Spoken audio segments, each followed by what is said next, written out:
Summer is a time you'll see more stray animals running freely. Shelters are already seeing the pattern.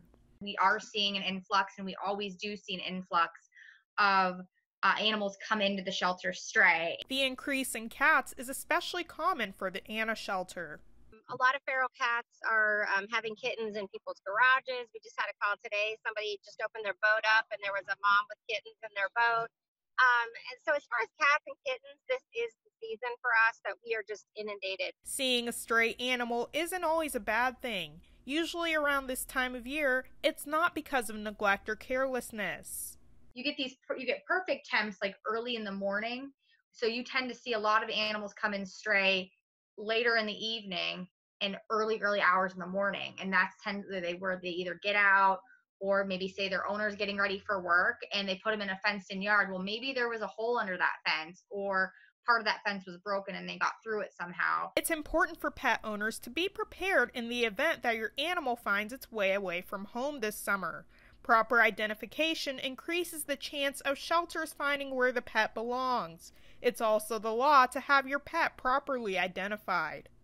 It's so important. Less than 7% of the strays that we have come in with proper identification. Our jobs are made easy when people do have the appropriate documentation, whether that's even a little collar with a name and address, because our goal is to, in fact, reunite them, with their families. What is the proper identification for your pet? People might be going out and doing more things, and it's really important for them to have a really good leash, collar, license, microchip. It's essential to make sure that your pet's microchip is registered to you, the owner.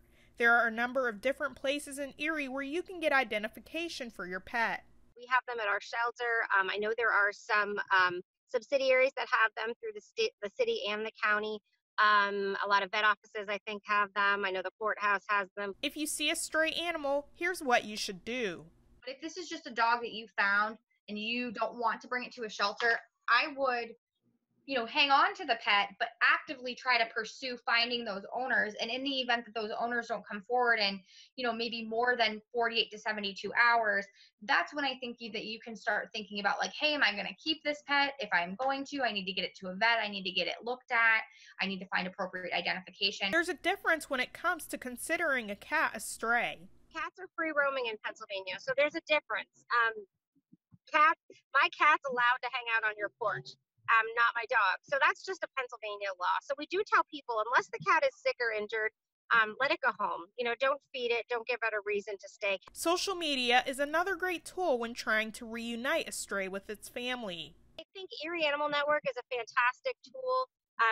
It's a big Facebook group, so obviously the power of social media. I know a lot of animals go home. The shelters actively take care of strays that aren't claimed to try and prevent it from happening with their new owner. So they get all of their vaccines while they're with us. Then they would get spayed or neutered, because we do believe that we want to make sure that they're altered, so we cannot help to encourage pet overpopulation, okay? And we make sure we microchip them then. They get vet checked. We do our own grooming, unless, like in that case, we needed the help of a professional groomer. Everybody gets assessed by our veterinarian. 2 of my managers are vet techs, so it's nice because they have, they're kind of like a physician's assistant.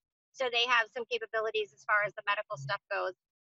Everybody's sterilized. So every animal that leaves our building is spayed or neutered so they can't reproduce. They're always current on vaccines, parasite control. So internal and external parasites and bacteria are taken care of. We do temperament evaluations. Just remember this summer to be mindful and keep a close eye on your furry friends. With proper identification, reuniting them with their families will be easy. Odessa Meredith, YourErie.com.